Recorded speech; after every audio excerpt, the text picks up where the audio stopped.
Hello, everyone, and welcome to another episode of the Teamwork a Better Way podcast. I'm Christian Napier, and I am joined by the hopefully safely and speedily recovering Spencer Horn. Spencer, how are you? I'm good and been better. I'm excited. It's been a while since we've been on. We've been so busy we had to cancel. So I didn't want to cancel again today. Well, you are a trooper because you're coming here. You're not feeling 100%. After, I guess, what is it? The aftermath, the consequences of this mountain bike accident and Yeah, recovering from a surgery. So, you doing okay? I am. I definitely feel it. I got my hand operated, my thumb operated on yesterday. So got home about 1 o'clock and slept most of the afternoon with all the drugs that they gave me, but just Tylenol and ibuprofen from here on out. So Well, and hopefully a you had a little bit of good ice. team of doctors and nurses taking care of you during that surgery.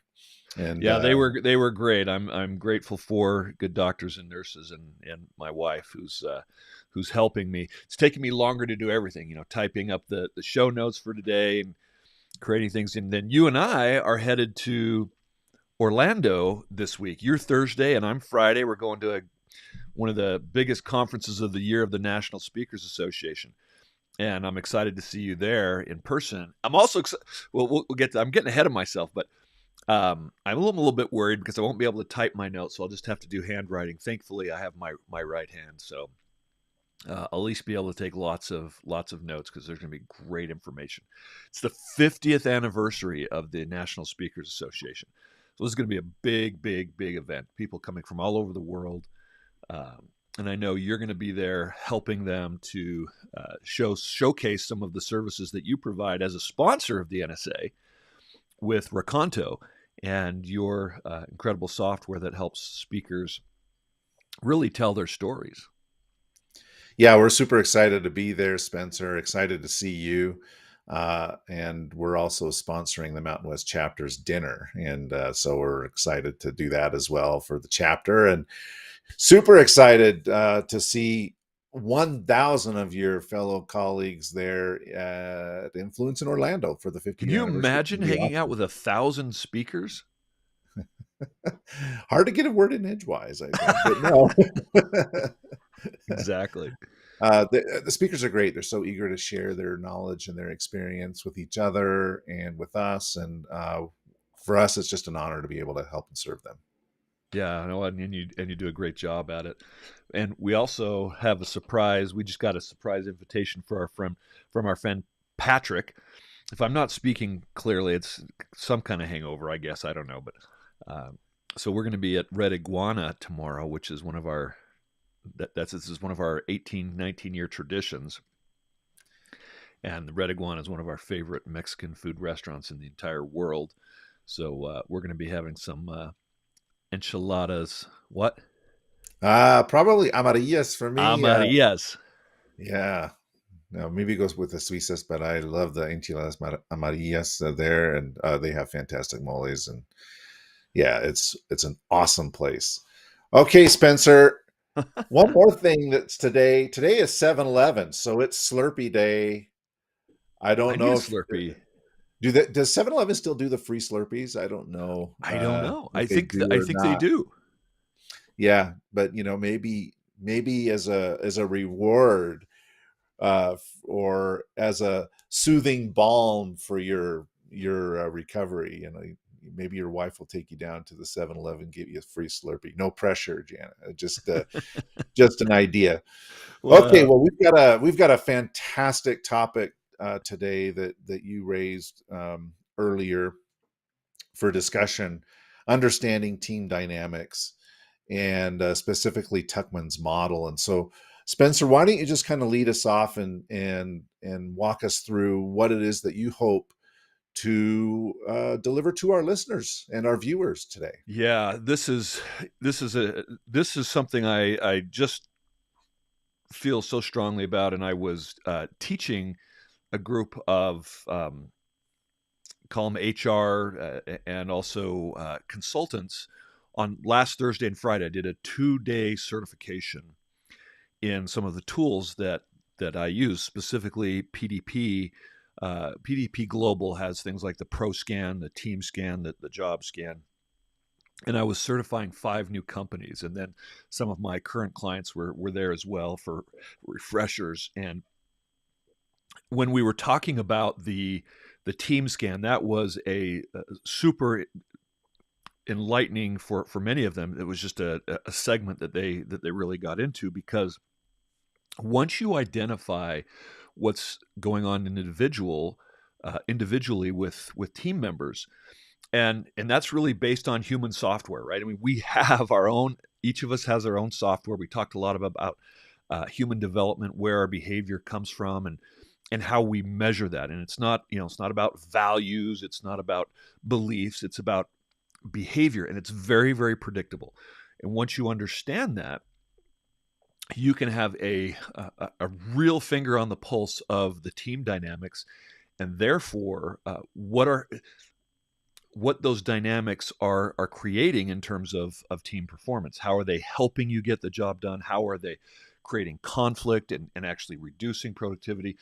And so one of the questions that they asked me is, how do we understand the conditions of the team? And here's a couple things. How do we improve communications vertically, horizontally? How do we create performance criteria? How do we reduce interpersonal conflicts? How do we form effective team groups and improve that teamwork? So that was one that we spent a lot of time on. That led to the Tuckman's theory of organizational development.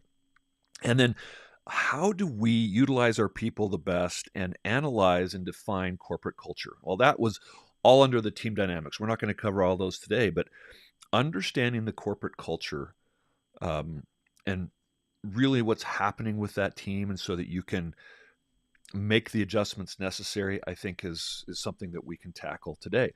But we were doing all of these, handling all of these questions over a period of 2 days. And based on just the experience I have in working with teams, I was able to introduce this idea that has been around for a very, very long time as it relates to behavioral profiles. How does a leader behave in a certain way, help the team in a certain phase of its development? So you've heard of the Tuckman's theory of organizational development, which is the forming, storming, norming, and performing. And then some add a fifth, the adjourning. We're going to focus on just the first 4. Keep it simple. And how you as a leader need to adapt to be successful in each of those phases. And so, again, part of just your awareness of a leader, of human software, and how to then identify where your team is at. So that's what we're going to talk about today. A little bit long intro, but what does that bring up for you? Well, I am curious. You touched on this idea that there might be different skills or behaviors that are needed by the leader throughout these 4 different stages of the Tuckman's model. And so maybe you can share with us what those skills might be at those various stages. Yeah, for sure. So, I just think it's really, really important that first of all, we are assessing ourselves, so we know what our strengths are as a leader. And I've talked about this in the past as one of the I think the necessaries of an effective leader is to be able to adapt your leadership style. And that's difficult for a lot of people. Most of us are good at several leadership styles, whether it's coercive, authoritative, pace setting, but we may struggle with the more democratic approach, or the affiliative, or the the coaching, and vice versa. If we're really good at being affiliative and eliminating silos and just cooperating with others, and pulling out their voices and coaching them effectively, we may struggle with the more assertive leadership strengths. But each of these 4 phases requires us to be able to adapt. And if that's difficult for us, Christian, being aware of that is important, because then we can encourage others. And I'll give you an example. I'll give you examples of this. We can encourage others to fill that void and maybe step in where we as an individual leader are weak, but empower them in that certain phase to really bring what's necessary. So, I'll give you an example. I'm on the National Speakers Association Mountain West Chapter Board of Directors. I'm now the president-elect, and our past president, Cheryl Knowlton, who you know very well, who's wrangled you into being a sponsor of our chapter. Grateful for that. At the beginning of this year, in January, we had a very specific task as a board, and that was to update our bylaws. They were woefully outdated. It had been many, probably a decade since they had been updated, and we have certain fiduciary responsibilities. And thankfully, our leader took that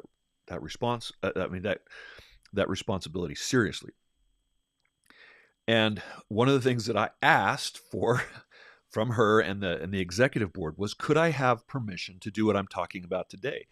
Can we take a moment and assess every individual on the team, and then create a team, call it a team scan, a team dynamic of where we are as a team, so that we know how to set us up for success to accomplish this task?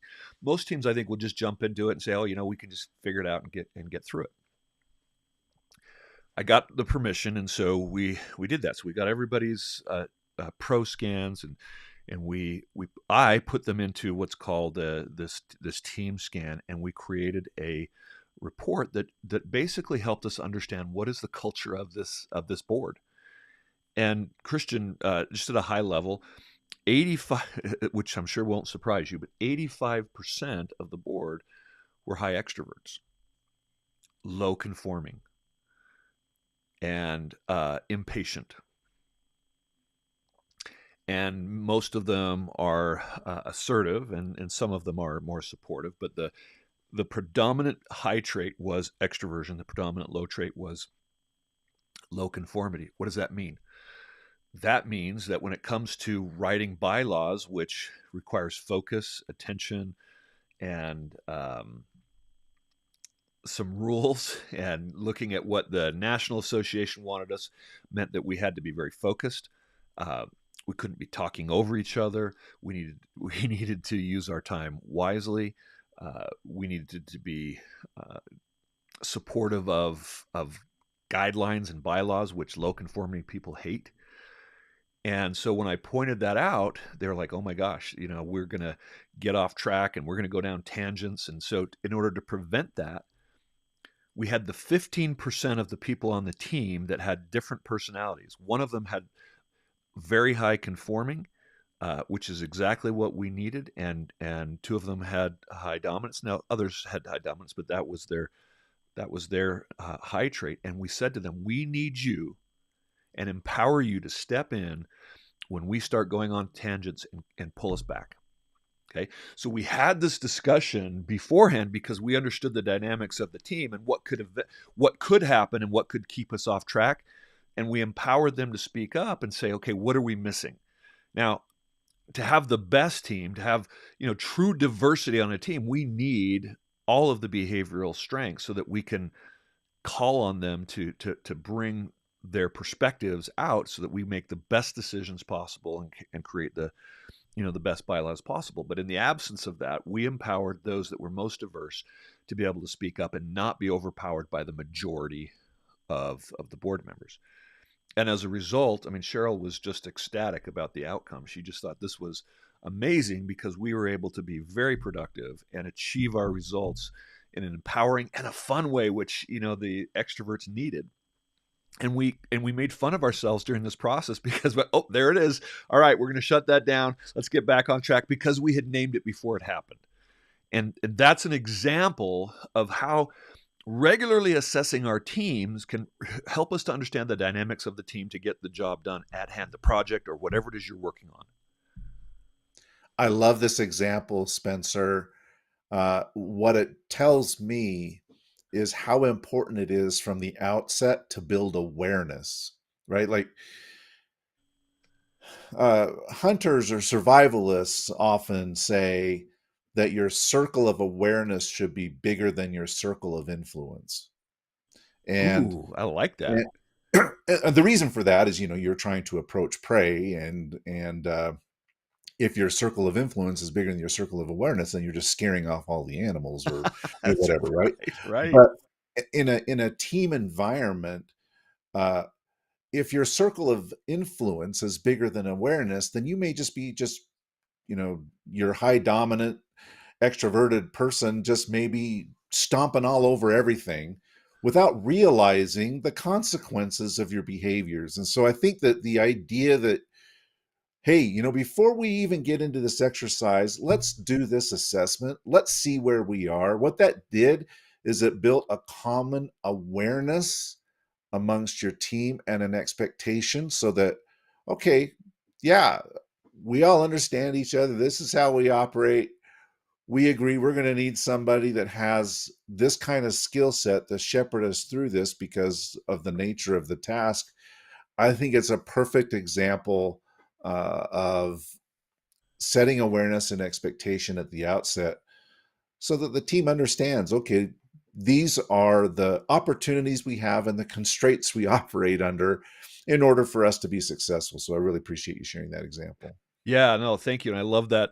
I love that story that you told.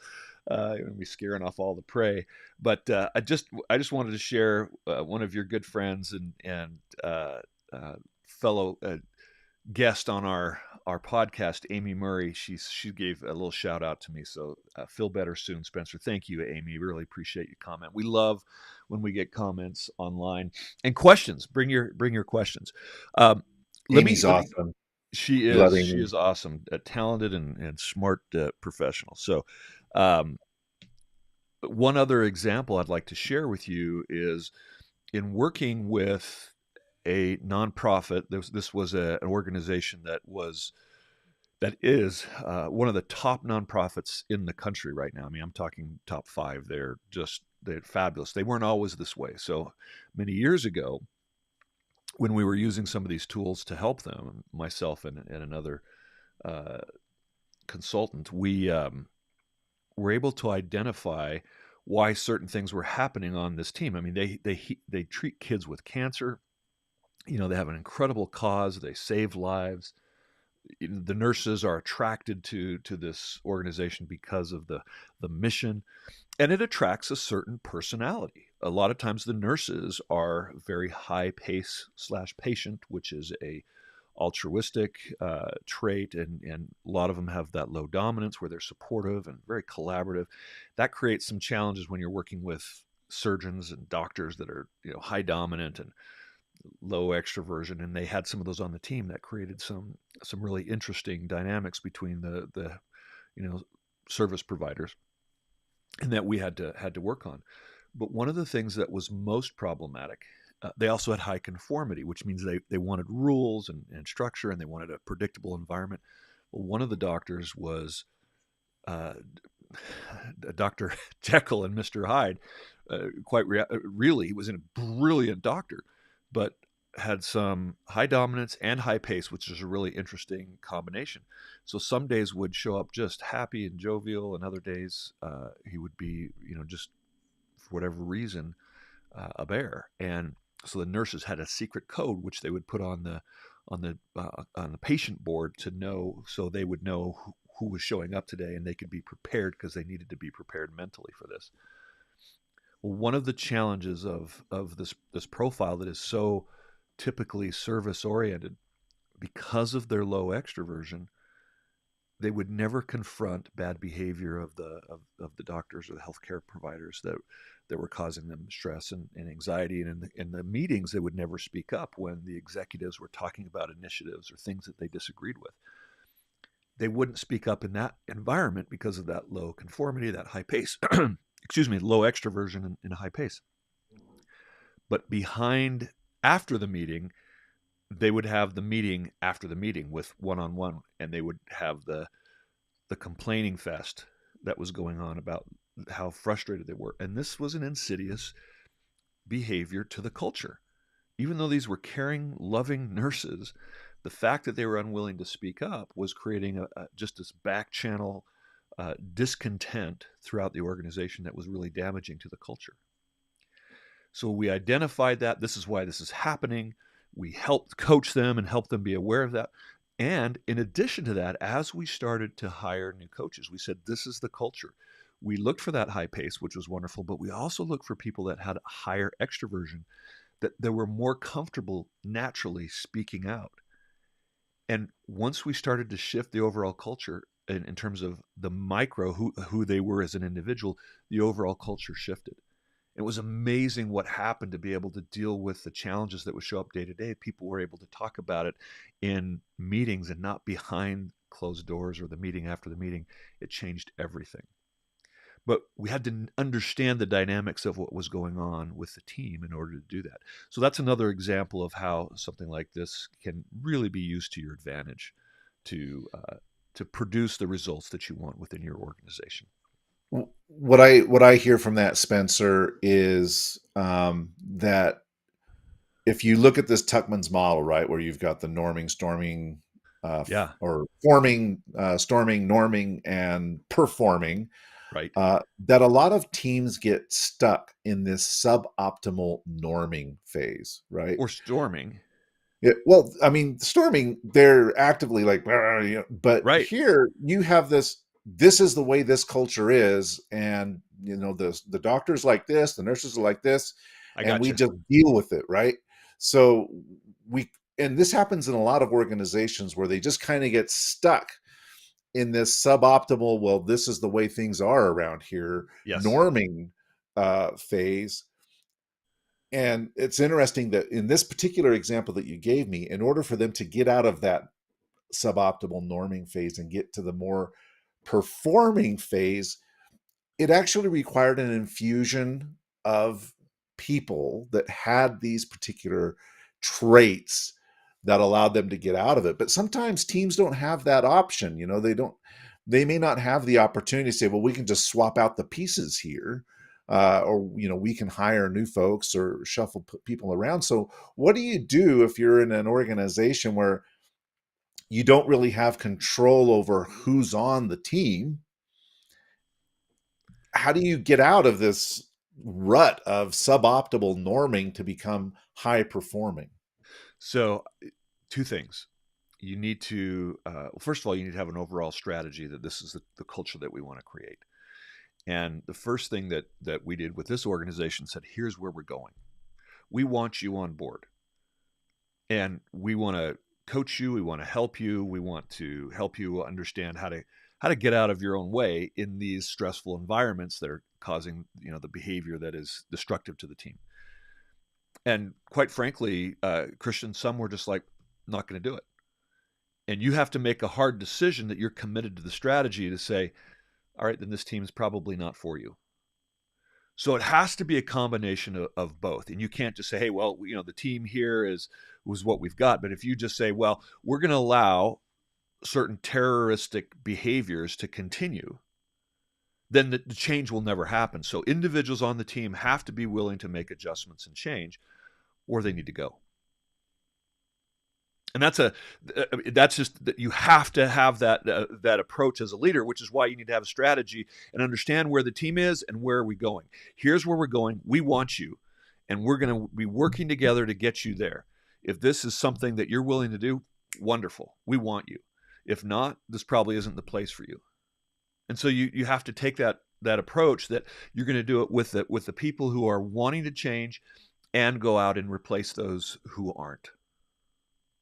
I mean, I think it's Pollyannish to say that you're just going to have to. Nothing's going to change in terms of the people if the people on the team aren't willing to change. They have to be willing to change. If they are, wonderful. Then we can coach them and we can help them. If they're not, and in my experience, there's always a couple of resistors that won't. And you have to be serious about saying this. Unfortunately, is not the place for you. Yeah, I think, you know, here in the States, especially in the corporate side, uh, there may be more freedom and autonomy to make those kind of decisions, to move people around. In other places in the world, or in especially in public sector, it may be more difficult as people are just assigned, like, okay, you're going to go work over here, and you just get these people assigned to you, and you try to make do the best that you can. I remember a statistic that you've cited repeatedly on our podcast here over the last several years, that only 12% of teams are high performing. So if you look at this Tuckman's model, only 12% of the teams are actually getting to that fourth stage. So in your experience, where are they getting stuck? That's a great question. I think mostly it's getting stuck in the storming phase. And the reason why I jumped in when you said norming, there are very distinct characteristics of each phase. And let me talk about those now. And then I also want to talk about an experience to answer your question, of someone that I'm coaching in Europe. And we'll keep that completely confidential, but with a major organization. And this team leader was given a new team member who this person very quickly, who's the team leader, identified that this person was not a fit for the team. And through lots of just assessment and feedback, found that this was not going to be a good fit, and made the very difficult decision to cut that person. And it was a very, very difficult experience for this leader, because they were questioned by their bosses, and the person who was let go did their best to go down kicking and screaming, and create some disruption on the team, to say that this was some kind of discrimination, when in fact it wasn't. But there's all these very difficult dynamics that happen when you have to make these types of tough decisions. But ultimately, in the long run, it turned out to be the right decision. Everybody understood it, but you had to go through quite a bit of pain to get there, and some questioning of this leader's judgment. And that, you're right. I mean, it's a stressful and difficult decision, but ultimately the right decision. And so not just here in the United States, it happens elsewhere. Although the resistance may be stronger elsewhere, so you better do it. Be prepared and have assessed the individuals, and really be aware of what the implications of those decisions are. If that makes sense. It does. Yeah. You were going to say something. I could feel it. Yeah. Well, I was just going to ask you to elaborate on what you said earlier, which is these distinct differences between these different four stages. Yes, for sure. Okay. So, when it comes to, work group or team development, you've heard of the forming, storming, norming, and performing. So let's start with the forming phase. This is not only is it for a startup of an organization that may be new, like you went through a forming stage with Raconto recently. I did several, 8 years ago as Altium Leadership. We form our companies. You can also have teams or divisions within an organization that are in a forming stage. Forming can also happen when you are, like what we were doing with this nonprofit, this children's organization, saying, okay, here's where we're going to go. Here's how we're going to behave from now on. We're creating a new vision, a new direction. In a sense, that's like starting again, and you're forming. So you can have a mature company even, or departments on a mature company go back to a forming stage. And so basically what's going on is there's optimism, there's excitement, there's tentative group affiliation, like, okay, we need marketing and we need production. The different teams, we're going to be working together. We have this great vision of how it's going to be. And there is obviously some suspicion and fear of what's to come, especially with a startup. You don't know, working for a startup can be stressful just because of the anxiety. Is this really going to work out? I'm putting, am I putting my eggs in the right basket? Those are some of the dynamics of a forming team. Is this new direction that the executives are espousing, is it going to work? Are we going to be able to overcome, inertia or history? I don't think it's going to work. I don't think I want to, so all these thoughts are going through people's head. And these are some of the dynamics as well of optimism and excitement and enthusiasm, mostly in that forming phase. And one of the things I pointed out to these executives that I was certifying is that during this phase, one of the leadership traits that is, I think, needed is that of the dominant personality. Here's where we're going. I'm painting the vision. This is the direction. You are leading the way. You are setting the example. We are setting putting our flag in the dirt of who we're going to be and where we're going to go. And that's something that a high dominant person usually excels at, being able to create that vision in that direction. So, thoughts about that? Yeah, I can totally see that. And generally speaking, as you said, it can be an exciting time. It is something new. It's something different. Yes. And for some people, it can be a very nervous time Right. because what, we're going to be changing everything the way I do everything, or they lack faith because they've The had flavor of the initiatives month now. fail. This Yeah, they've had initiatives fail in the past, and like, okay, here we go again, right? exactly. But yeah, generally, I agree. As you say, what you need to really um, maximize the effectiveness of that particular stage is someone who can really champion it, Right. and who's got that vision and can really sell that vision to the people on the team. Okay, so that takes care of forming, but then we devolve into storming, or maybe evolve, but we we transition into this storming phase. So tell us about this storming phase Yeah. and the kind of person that's really ideally suited, or the character traits that are really ideally suited to get to navigate teams through this storming phase. Sure. And I just want to shout out some of our listeners, Jana Forsyth. So good to see you're watching, Jana, and then David Iskadrian.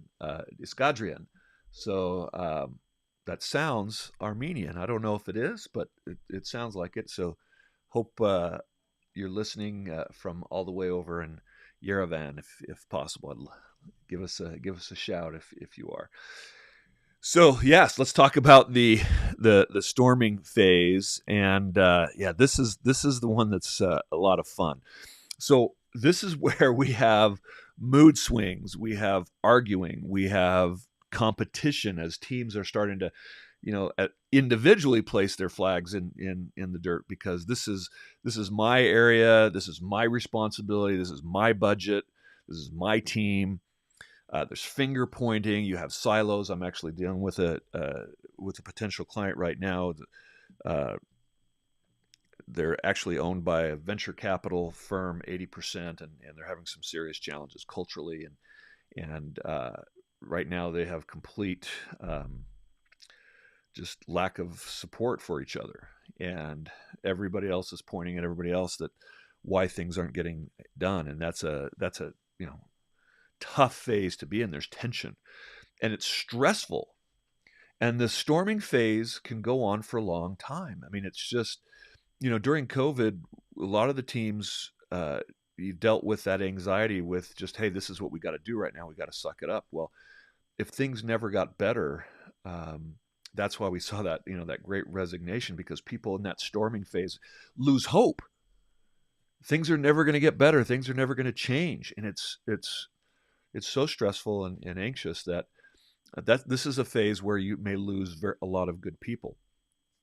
So, what are the characteristics that are needed when your team is in the storming phase? And you can be in the storming phase, Christian. Just bringing somebody new on the team creates a whole new dynamic. What are my roles? And nobody told me, and who am I reporting to now? I mean, so you can see that, yeah, you can have new people in the forming stage, but that can also shift a team into that storming phase where they're getting very territorial.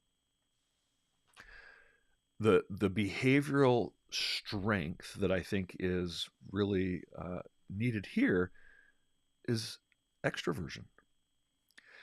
Is people on the team who can speak up, because in the absence of information, people are going to awfulize. That's not really a word. They're going to catastrophize. They're going to think about, hey, we're not going to make it. Things are going sideways. They are telling the story.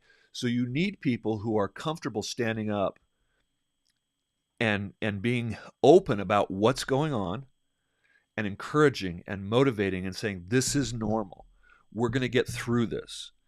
And I think that the trait that excels at that is extroversion. So if you as a leader don't have that, empower people on your team to be able to get out and tell the story. Because John Cotter, who is an incredible change management guru, he's written multiple books published by Harvard Business Review. He's consulted countries and Fortune 50 organizations on change. And one of the things he talks about is you have to communicate hundreds of times more than you think you do. You've got to, and so you can't be tired doing that because you need it. You need to have that energy to encourage and motivate and let people know what's going on and be very open and transparent. And that takes a lot of energy. So that's a strength for someone who's able to do that. Okay, so we finally figured out how to kind of sort of play nice with each other. And we transition from this storming phase to a norming phase. So what does that look like? And what is the behavioral trait that really excels at managing this norming phase? Well, let's have some transition music. What do you say? Oh, let's do it.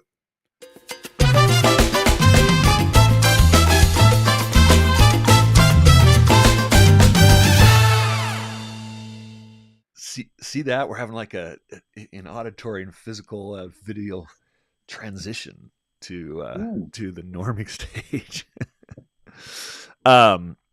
So now we're getting into norming. And this is a phase where we have learned to accept our differences. One of the things I love to do in my keynotes, and you've seen me do it, and I'm adding an element. I've been thinking so much about this. Remember when I have the live behavioral assessment and I divide people into 4 corners of the room? Yeah, and it's so really fun awesome to be able to divide people and see where their strengths are, right? And then how they behave under pressure and under stress, and how. And I mentioned that we need to appreciate those differences, but I'm going to add something to it because I feel like I haven't really closed the loop on that, where I divide everybody and just say, okay, let's take our seats.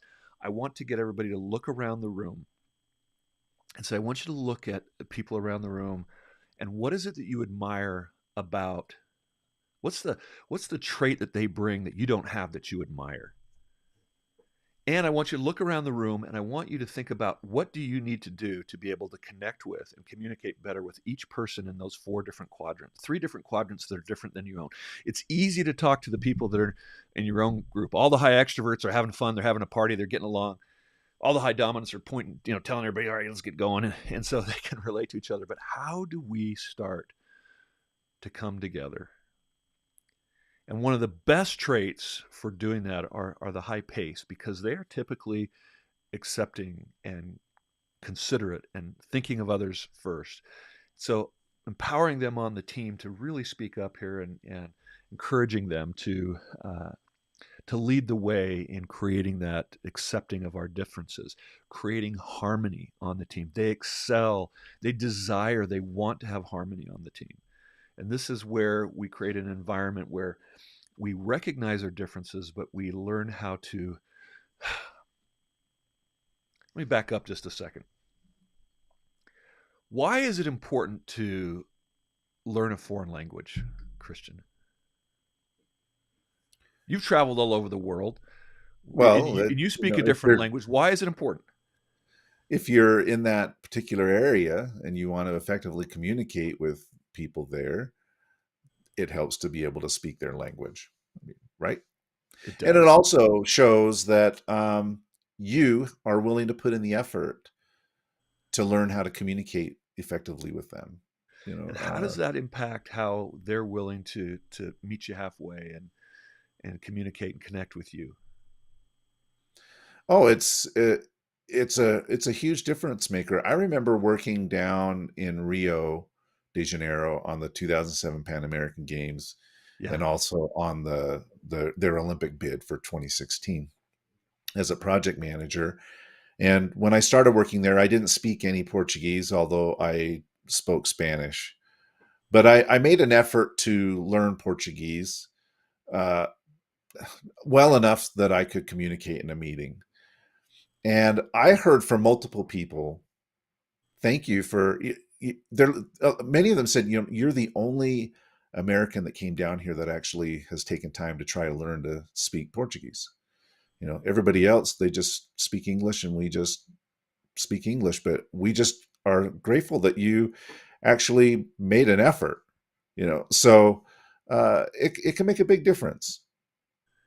And think about what that does to just the team dynamics and respect that you have for them learning their language, and their gratitude, or just how they feel about you taking the time to learn their language creates that dynamic of respect. The same is true when we as team members start to learn how to speak with people that communicate differently than we do. It is something that brings the team together, that creates that harmony that we need on the team to perform at our highest level. We appreciate our differences instead of standing separate and say, this is who I am, I'm proud of it. Yes, it's okay to be proud of your strengths, but we need to also be recognizing of others. And I think that the trait that does the best of that is the high pace, high patient. They establish boundaries of and ground rules and standard operating agreements and procedures. And I think one of the things that is super helpful for a team is to create operating agreements. This is how this team is going to communicate. This is how we are going to have conflict. When conflicts do arise, which they will, this is what we agree to do. Here's how we're going to, and we bring everybody in on that, on those agreements, because some people may have greater aversion to open conflict than others. I mean, certain personalities like high dominance, like, hey, that's a good. I was telling the story during this training of a situation where I was the director of sales, and the president or the CEO at the time came to me and said, "Hey, Spencer, you deal with so many clients that are corporate, and you're going out and selling in a new way that we haven't been doing before. Would it help if we changed your title? Instead of call you a leadership training advisor, which was nobody outside our organization really knew what an LTA is in terms of sales. Would it be okay to make you an associate vice president?" And I said, sure. I didn't even ask for that title. It made sense, because some people look at titles when they are wanting to decide whether they want to talk to you or not.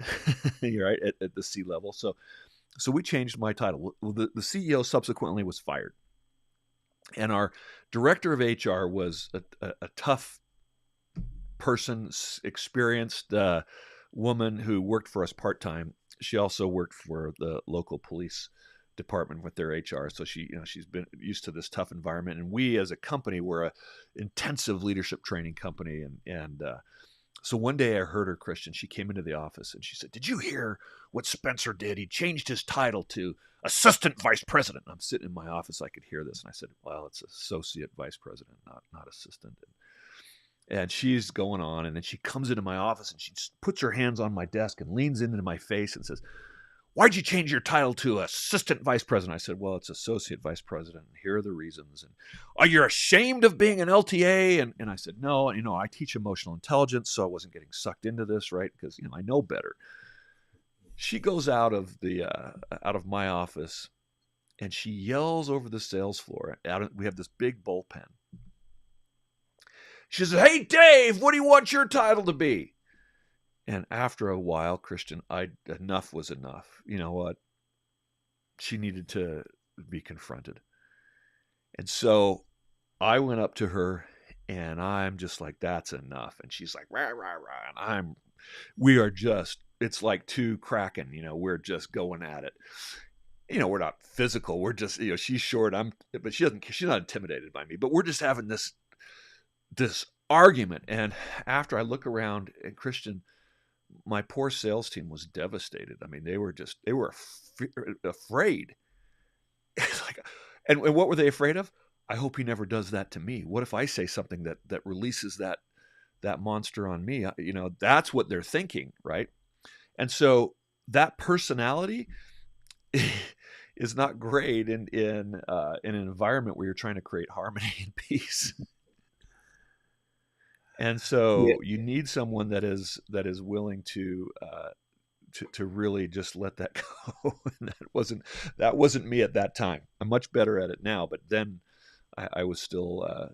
This was quite a few years ago, and was still developing as a At the leader. same time, though, I think that in order to foster harmony and build trust with your team, they need to feel like you will go to battle for them, right? If you're not just defending yourself, but if you're actually defending the team, making sure that they have the resources that they require, or uh, that obstacles are removed that impede their performance, that you're there going to bat for them.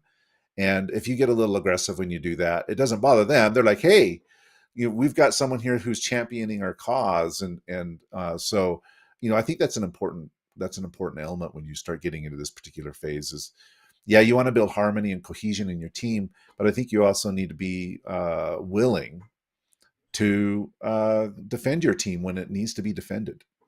And do it in a way that does not harm the team. I mean, there was a better way to Right. do that. And I mean, I could have had behind the doors and wait till I wasn't frustrated, and then I could go back to the team and report, hey, I was able to accomplish this. I went to bat for you. That's different than having that fight in front of everybody. So, what's the difference between the norming phase and the performing phase, and what gets you from one to the other? Excellent. Here we go.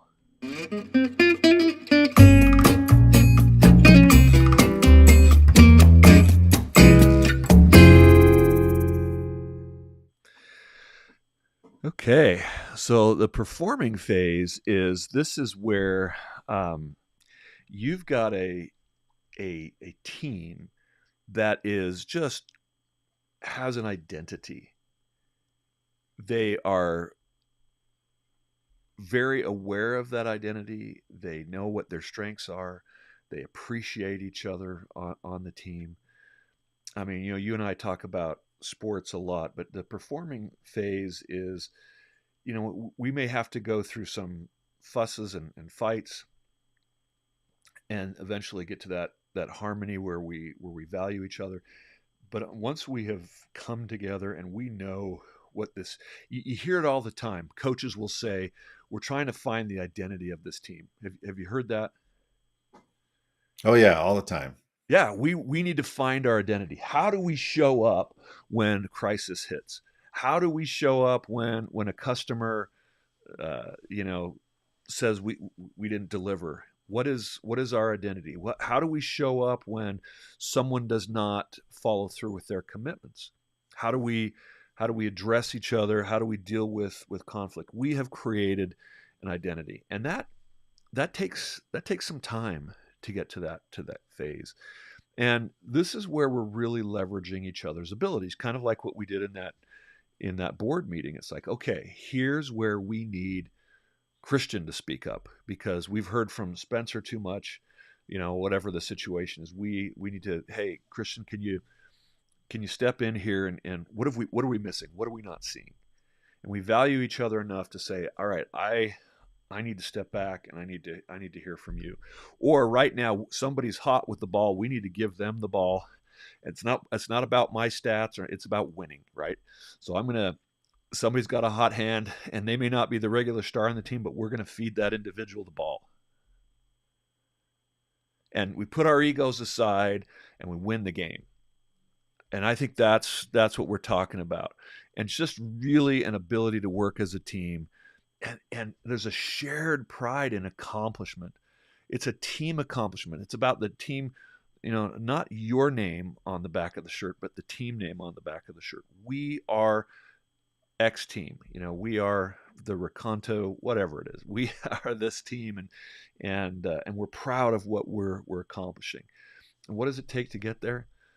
Going through all of these steps and sticking with it and understanding the individuals on the team, uh, creating a vision of where you want to go, getting that buy-in, or inviting people to leave, um, helping people get through that uncomfortable phase of figuring out where they fit in, bringing your strengths to that, and then really appreciating our differences instead of coming from those four corners, coming back together and really working together as a team. It takes work. It takes a commitment. It's not something that happens overnight, and it never ends. Why?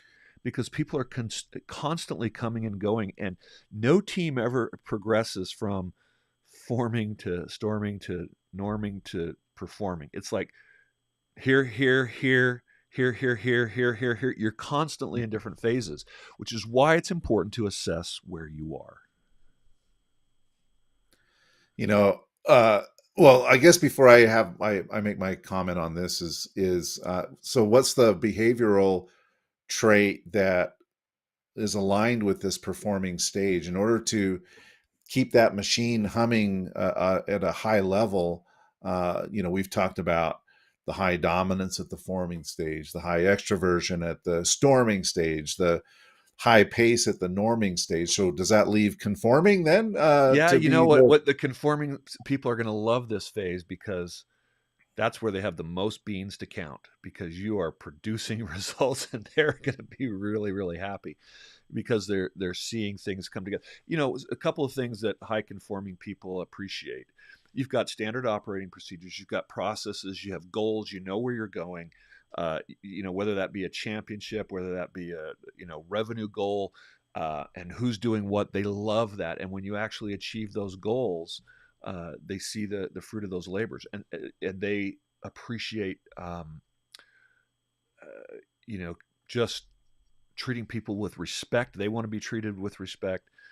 They want to know exactly what's expected of them so they can hit it. They want to perform at a high level, and that's when we're performing. That's when they're most happy.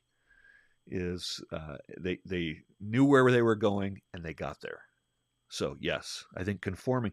Now all of the personalities can thrive, but I think if you were to just break it down into those four high traits, that it's really interesting because over time, what happens is the energy required in the forming stage is high, and as you get down to the performing stage, it gets easier. I mean, you're still working, but you're not working against each other. The work is going into the results. When you're in the storming phase, you're putting a lot of energy out, but it's internal energy. It's like you're dragging an anchor. It's not being put to the bottom line. It's unproductive. And so if you were to if you can imagine all four subsequent stages, energy going down from top left to bottom right, and productivity going from the very bottom left to the top right. So productivity is going up, energy expended is going down. That's where every organization wants to get to. well, my final comment on this is there's a bit of a corollary between this Tuckman's model and what I started learning in the 90s was this not the this the four stages of technology ownership. Ooh, We have the total cost of ownership is a common calculation. It's yeah. largely financial, but there are emotions that come into play when implementing new systems. And the first, which really equates to this forming, is these are called the four O's. So the first O is oh boy, like woohoo, we're getting a new system finally. We've been using this crappy system for the past 25 years, and it always hangs and it's so slow. So we're super excited to be getting this new system. And people generally, when you're replacing a legacy system, some may be afraid that, oh, well, I've learned how to do it this way for so long, and this is the way that I do it. But at the same time, they always complain about the way that they do it. So naturally, they're pretty enthusiastic about getting this new technology in place. But then that can quickly transform or evolve into the oh crap stage, because what they realize is the new technology that is being implemented is not living up to their expectations, that change is hard, and that doing these procedures differently than the way that they've done them in the past is hard to learn, and it takes patience and skill. And so you get a lot of blowback from people. They get very frustrated about seemingly insignificant things like, oh, well, it's harder to type the date in here on the new system than it was in the old system. And so this system is garbage, right? Because Right. it takes longer to enter the date. Just silly things like this, but they're not silly.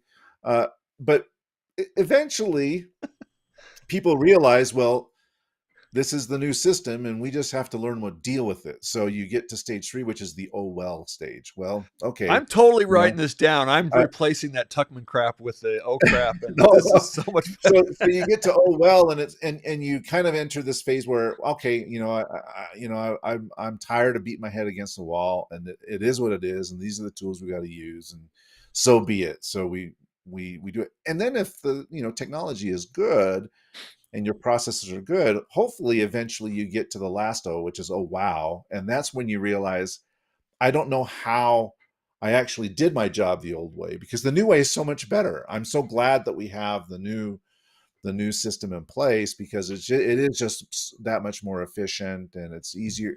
I get a lot more data. I can make better decisions, et cetera, et cetera. And so there's a bit of a corollary. It's not one to one, but there's a bit of corollary between this and I the love Tubman's it. model. Yeah. And I hope that the teams that we are speaking to, and the leaders that we're speaking to today, can get their teams from that oh boy stage, which is, this naive optimism, to the oh wow stage, which Exactly. is, I don't know how we would have done it any other way. Right. When you Uh, win that championship, to do the sport analogy, it's like, this happened because we had the right pieces, we put them in place, everybody understood their roles, and we worked together as a unit, and we were able to achieve success. And I don't know how else we would have done it. And so anyway, that's just kind of my closing thought as we come up to the top of the hour here. Hey, we have some comments here that we missed. Carla is just um, We prodigious, love and I Carla. missed these. I forgot to refresh my notes. I was looking, but she says, "Hi, Spencer and Christian. In my experience with large project delivery companies that have high turnover, will often hire new for roles and introduce new team members, which causes the team to toggle between forming, storming, and norming. What can project leaders do to minimize the disruption when new team members join the ongoing projects?" What do you think, based on what we've been talking about? Well, it's absolutely critical to figure out how to get your team to that performing stage, because then you have identity. When a new person comes in, they understand that this is how things are done around here, right? It's to go back to your sport analogy. When you've got a successful team, we often talk about the University of Utah football team, who's had the same coach on the 100%. staff for almost 30 years now, as a head coach for almost 20 years. They've built a culture. So they always have incoming freshmen, or they have transfers coming through the Yes. transfer portal who are new to this organization. But you've got a coach who's established this culture, and there are key players, leaders on the team, who, I don't want to say enforce, but because that sounds a bit aggressive, but they just let everybody know that this is how It's the things are done on authoritative this we style that team. we talked about, which is actually Yeah, very positive. Hey, let me show you, little brother. Here's how we do. yeah, and Here's what they happens. bring that new team member along into the culture. But if you're not at that performing stage, it becomes a lot more challenging, I imagine, because if you're still in the It middle of this does, forming and stage, here or even in the learning stage, it's more hard. It's more difficult. it is, and this is why only 12% of teams are high performing, because what typically happens is you bring that new person on, Carla, and anybody else is listening, and you have what's called the open culture, and that's what the HR people and all the onboarding people are saying. Hey, here's how we do. Here's how everything is. But if it's not accepted and you have subcultures, what will happen is that new person will get on board, and then someone will grab them and say, "Hey, let me tell you how things really happen around here." And that's the hidden culture. And there's a hidden culture within the open culture that keeps things from changing. You've got to collapse that hidden culture and get to that high performing. And that's where you are you're very transparent about where you are as a team. And when somebody comes on board, maybe you're not at that performing stage, Carla, you let them know, hey, here's some things that are going on right now. And this is why, excuse me, this is why we need you. And you also have to be very transparent about why you're bringing people on and communicate with members of the team what's going on. I have a client right now that is understandably so. They're expanding very rapidly, so they're creating new companies, new divisions, and so they're hiring people all the time. But for some people that have been there a long time, it's a bit of a surprise, and they're having to adjust afterwards. And that is not always you don't want to telegraph all your secrets to the marketplace, what you're doing and how you're expanding. But I think once those decisions have been made, is to bring people in and let them know, here's where we're going, get that buy-in in advance, and say, hey, I'm going to need your help in this situation to bring this new person on. Here are their responsibilities, and deal with those things internally before a new person comes on board. So I think that's another way. But I love your story. I don't know if, Carla, that answers your question, but those are a couple of ideas. She also says creating operating agreements about how your team will deal with conflict is a great tip. Hopefully the sponsors will support it. It has to come from the team sponsors. Otherwise, it's not going to happen. If they don't think it's necessary, then change doesn't happen. I mean, I think you can, as a team member, you certainly can influence your managers if they're somebody that's willing to listen. But if not, that's going to be hard. Performing is finding your Yeah, team's. just very quickly on that, Spencer. Yeah. If you were a project manager, say in an organization, absolutely right.